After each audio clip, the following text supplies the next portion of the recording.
নমস্কাৰ, জয় হিন্দ, জয় অসম। এটা বহুতেই ভাল খবৰ লৈছো আপোনালোকৰ মাজলৈ। আজি পুনৰ স্বাস্থ্য বিভাগৰ ফালৰ পৰা নতুনকৈ পোষ্ট মুকলি হৈছে 2025 বৰ্ষৰ কাৰণে। গ্ৰেড 3 গ্ৰেড 4 লেভেলৰ পোষ্টসমূহ দেখিবলৈ পাব। যদি আপুনি পোষ্টসমূহত আবেদন কৰিম বুলি ভাবিছে তেনেহলে ভিডিঅ'টো শেষলৈকে চাব। এই ভিডিঅ'তে মই আলোচনা কৰিম আপুনি পোষ্টসমূহত আবেদন কেনেদৰে কৰিব, আবেদন কৰিবলৈ আপোনাৰ বয়সৰ সময়সীমা কিমান লাগিব, কিমান এডুকেশ্যন কোৱালিফিকেশ্যন বিচাৰিছে, লগতে আপোনাৰ পোষ্টসমূহত আবেদন প্ৰক্ৰিয়াটো কেতিয়াৰ পৰা ষ্টাৰ্ট হৈছে আৰু কেতিয়ালৈকে লাষ্ট ডেট আছে, সম্পূৰ্ণ তথ্য এই ভিডিঅ'টোত আলোচনা কৰিম। ভিডিঅ'টো শেষলৈকে চাই যাব, অলপ স্কিপ নকৰাকৈ। যদি ভিডিঅ'টো চাই ভাল পায় তেনেহলে লাইক কৰিব আৰু মোৰ চেনেলটোলৈ যদি প্ৰথমবাৰৰ কাৰণে আহিছে তেনেহলে চেনেলটো সাবস্ক্ৰাইব কৰিবলৈ নাপাহৰিব। লগতে ভিডিঅ'টো সকলো বন্ধু বান্ধৱীলৈ শ্বেয়াৰ কৰি দিব যাতে সকলোৱে জবৰ আপডেটসমূহ প্ৰতিদিনে পাই থাকিব পাৰে। ভিডিও ডেসক্ৰিপশনত মই হোৱাটছআপ চেনেল আৰু টেলিগ্ৰাম গ্ৰুপৰ লিংক দিছো, তাতো গৈ আপোনালোকে জয়েন হৈ ল'ব যাতে প্ৰতিদিনে জবৰ আপডেটসমূহ সকলোতকৈ আগতীয়াকৈ পাই থাকিব পাৰে। যেহেতু এটা দেখিবলৈ পাইছে আৰআৰবি পাৰামেডিকেল ষ্টাফ ৰিক্ৰুটমেণ্ট 2025 ৰ ফালৰ পৰা 434টা পোষ্ট মুকলি কৰি দিয়া হৈছে। এই পোষ্টসমূহত আপোনালোকে অনলাইন মাধ্যমেৰে আবেদন কৰিব পাৰিব। পোষ্টসমূহৰ লাষ্ট ডেটটো যিহেতু সেপ্টেম্বৰ মাহৰ 8 তাৰিখলৈকে আপোনাৰ পোষ্টসমূহৰ লাষ্ট ডেট আছে। যদি আপুনি পোষ্টসমূহত ইন্টাৰেষ্টেড হয়, এলিজিবল হয়, আবেদনসমূহ কৰি ল'ব পাৰিব।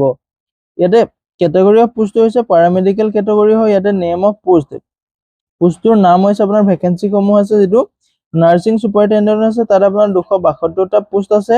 ডায়ালিসিস টেকনিচিয়ানত আপোনাৰ 4টা পোষ্ট মুকলি হৈছে। Health and malaria inspector grade 2ত আপোনাৰ 33টা পোষ্ট মুকলি হৈছে। ফাৰ্মাচিষ্টত আপোনাৰ 105টা পোষ্ট মুকলি হৈছে।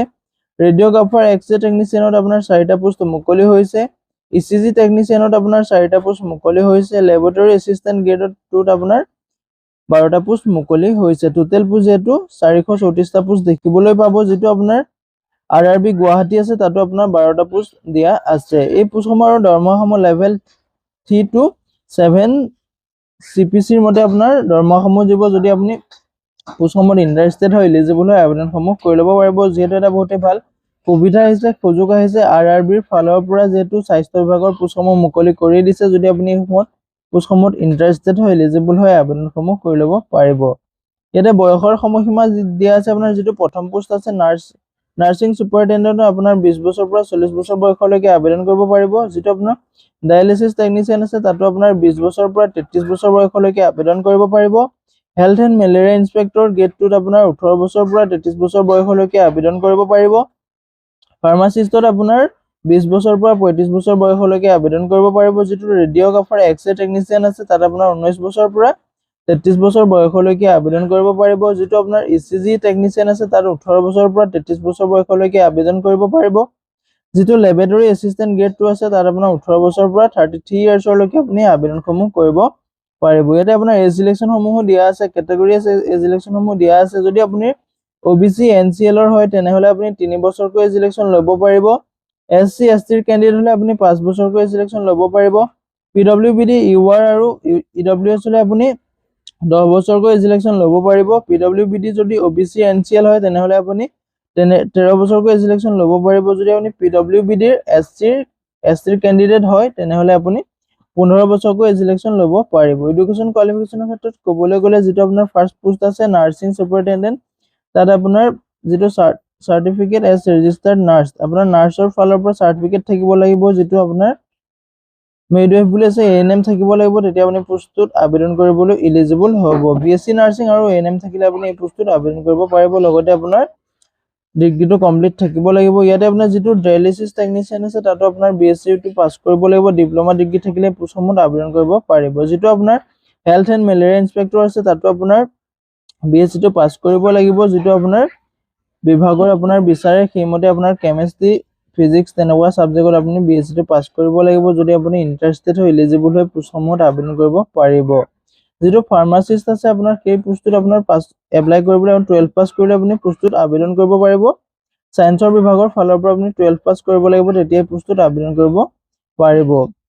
ইয়াতে ৰেডিঅ'গ্ৰাফাৰ যিটো এক্স-ৰে টেকনিচিয়ান আছে, তাতে আপোনাৰ 12 পাছ কৰিলে আবেদন কৰিব পাৰিব, কিন্তু আপোনাৰ ফিজিক্স কেমিষ্ট্ৰি সাবজেক্টটো থাকিব লাগিব, তেতিয়া আপুনি পোষ্টসমূহত আবেদন কৰিব পাৰিব। যিটো আপোনাৰ ইচিজি টেকনিচিয়ান আছে, তাত আপোনাৰ 12 পাছ বা গ্ৰেজুৱেশ্যন হওক বা আপোনাৰ ডিপ্লোমা ডিগ্ৰী সকলো থাকিলে আপুনি এই পোষ্টটোত আবেদন কৰিব পাৰিব। মিনিমাম আপোনাৰ 12 পাছৰ পৰা এই পোষ্টটোত আবেদন কৰিব পাৰিব। লেবৰেটৰী এছিষ্টেণ্ট গ্ৰেড 2টো আপোনাৰ 12 পাছ কৰিলে আবেদন কৰিব পাৰিব। যদি আপুনি পোষ্টত ইণ্টাৰেষ্টেড হয় এলিজিবল হয় আবেদনসমূহ কৰিব পাৰিব। যেহেতু মেডিকেল বিভাগৰ চাকৰি হয় ইয়াতে আপোনাৰ যদি মেডিকেলৰ আপোনাৰ চাৰ্টিফিকেট থাকে তেতিয়াও আপুনি পোষ্টসমূহত আবেদন কৰিব পাৰিব। যদি আপুনি পোষ্টসমূহত ইণ্টাৰেষ্টেড হয় এলিজিবল হয় আবেদনসমূহ কৰি ল'ব পাৰিব। অফিচিয়েল ৱেবছাইটৰ মই লিংক ভিডিঅ' ডেছক্ৰিপশ্যনলৈ দিম, নিজেও আপুনি চেক আউট কৰি ল'ব কেনেদৰে আবেদন কৰিব। সম্পূৰ্ণ তথ্য লিখা আছে ৱেবছাইটত গৈ আপুনি চেক আউট কৰি ল'ব পাৰিব। এতিয়া এপ্লিকেশ্যন ফিজটো দিয়া আছে যিসকল SC ST PWBDৰ কেণ্ডিডেট হয় তেওঁলোকে 250 টকাকৈ এপ্লিকেশ্যন ফিজ দিব লাগিব। এক্স সাৰ্ভিসমেন ফিমেল ট্ৰেন্সজেন্ডাৰ এইসকলে আপোনাৰ 250 টকাকৈ এপ্লিকেশ্যন ফিজ দিব লাগিব। যিসকল ABSত পৰে তেওঁলোকে 250 টকাকৈ এপ্লিকেশ্যন ফিজ দিব লাগিব। যিসকলে ওডাৰ্ছত পৰে তেওঁলোকে 500 টকাকৈ এপ্লিকেশ্যন ফিজ কাটিব লাগিব। হাউ টু এপ্লাই ক্ষেত্ৰত ক'বলৈ গ'লে ভিডিঅ' ডেছক্ৰিপশ্যনতে মই অফিচিয়েল ৱেবছাইট আৰু ডাইৰেক্ট এপ্লাই লিংক দিম, তাতে গৈ আপুনি আবেদনসমূহ কৰি ল'ব পাৰিব। অফিচিয়েল ৱেবছাইটত ভিজিট কৰি আপুনি আবেদনসমূহ কৰি ল'ব পাৰিব। এতিয়া ষ্টাৰ্টিং টু ডেট হৈছে আপোনাৰ 9 আগষ্টৰ তাৰিখৰ পৰা এই পোষ্টসমূহত আবেদন কৰিবলৈ ষ্টাৰ্ট কৰি দিয়া হৈছে আৰু লাষ্ট ডেটটো আপোনাৰ 8 ছেপ্টেম্বৰ তাৰিখলৈকে লাষ্ট ডেট আছে। যদি আপুনি পোষ্টসমূহত ইণ্টাৰেষ্টেড হয় এলিজিবল হয় আবেদনসমূহ কৰি ল'ব পাৰিব। আজিলৈ ভিডিঅ'টো ইমানেই আছিলে। যদি ভিডিঅ'টো চাই ভাল পালে তেনেহ'লে এটা লাইক কৰিব আৰু মোৰ চেনেললৈ যদি প্ৰথমবাৰ কাৰণে আহিছে তেনেহ'লে চেনেলটো ছাবস্ক্ৰাইব কৰিবলৈ নাপাহৰিব। লগতে ভিডিঅ'টো সকলো বন্ধু বান্ধৱীলৈ শ্বেয়াৰ কৰি দিব যাতে সকলোৱে জবৰ আপডেটসমূহ পাই থাকিব পাৰে। আজিলৈ ভিডিঅ'টো ইমানেই আছিলে। জয় হিন্দ, জয় অসম।